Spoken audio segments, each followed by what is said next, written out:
Okay, so I'm going to go over the various ways that we can find the instantaneous rate of change using what's called first principles, which is a way that we can apply limit notation and evaluate our slope of the tangent when that h value is 0, which is what we really want, instead of an estimate of what the slope of the tangent should be. So the first kind of function I'm going to talk about is the polynomials. So when you have a polynomial and you're trying to find the instantaneous rate of change, really it's just about expanding, looking for like terms, and simplifying properly. So this is my function, 2x squared minus x, and I'm looking for the slope of the tangent, in this case when x is 4. So that a value that we talk about is 4, that makes a plus h, 4 plus h. So when I go to write my difference quotient, f at a plus h minus f at a over h, and I'm saying that I want to make that distance between my points 0. So I'm going to write the limit as h approaches 0 to shrink that as small as possible, hopefully being able to make it 0 at some point. Not right now, but we'll see what happens. So our first job is to turn this notation into y values. So I'm going to take 4 plus h, and I'm going to plug it back into the function anywhere I see x. That's for f at x. So it becomes, and I put it in a nice big square bracket so I don't get mixed up, 2 times my new x value squared minus x bracket, and then I do the same thing with the 4. I plug that into my function to come up with a y value, 2 times 4 squared minus 4 all over h. And now it's just a matter of expanding carefully and properly, watching out for minus signs and all that fun stuff. So here I'm going to expand my binomial carefully. So I see this trinomial come out. I should get 16 plus 8h plus h squared minus 4 minus h. Carry that sign through. I'm going to carry this minus sign through as well. Minus 2 times 16 plus 4 all over h. Keep expanding a little more. This turns into 32 plus 16h plus 2h squared minus 4 minus h minus 32 plus 4 all over h.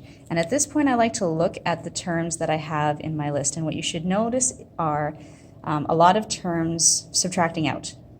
And not only that, when you're done, anything that does not have an h should subtract out. So I have 32 minus 32, that's great. I've got minus 4 plus 4, and everything else is a like term I can bring together.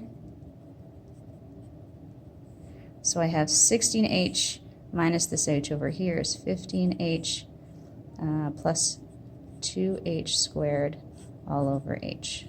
That looks right. And what you'll notice here is that the terms I have left on the numerator both have h's in them, so I can divide out with the h on the bottom. I can say this divides an h out, this divides an h out with this h.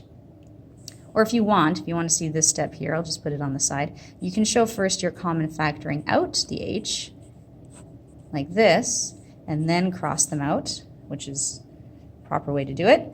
And then we look at what we have left. So now what I'm really asking for is the limit as h approaches 0 of 15 plus 2h. And there's no more issue with plugging in 0 for h. It's not going to give you an undefined value. So I'm allowed to do this now. I can take this 0 and I can plug it in, and all I'm really going to get, notice I can stop writing limit. As soon as you plug in the 0, as soon as you take the limit, you don't have to write it anymore. So I'm not going to write limit. Plug in the 0, and then I get 15 as my value for slope. So that's m. That's the slope of the tangent on the curve when x is equal to 4. Remember, every different point on this polynomial will have a different kind of slope, but this is the slope at that point. Okay? So now we're going to try it again with a different kind of function. We're going to go into the radical family now, and this is a little bit different. This isn't easy to expand. Because of the square root sign, you're not going to be able to multiply out like you did with a polynomial. So this is where you're going to use the method, or the trick, I guess, that we learned the other day, which is using the conjugate, and we're going to rationalize. And that's going to help us put this into a different form so we can evaluate again. So I picked a different point on the curve and came up with this radical function, and we're going to set it up again just the same as before with our difference quotient by plugging in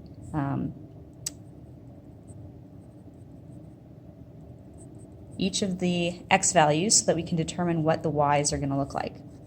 So this is the limit as we send h to 0 of, this time the square root of 2 times 1 plus h, remember where your x value was, minus 3, minus, and then we do it again with the 1. Plug in the 1, we get the square root of 2 times 1 minus 3, all over h. So just plug in your x's, set it up for your y values.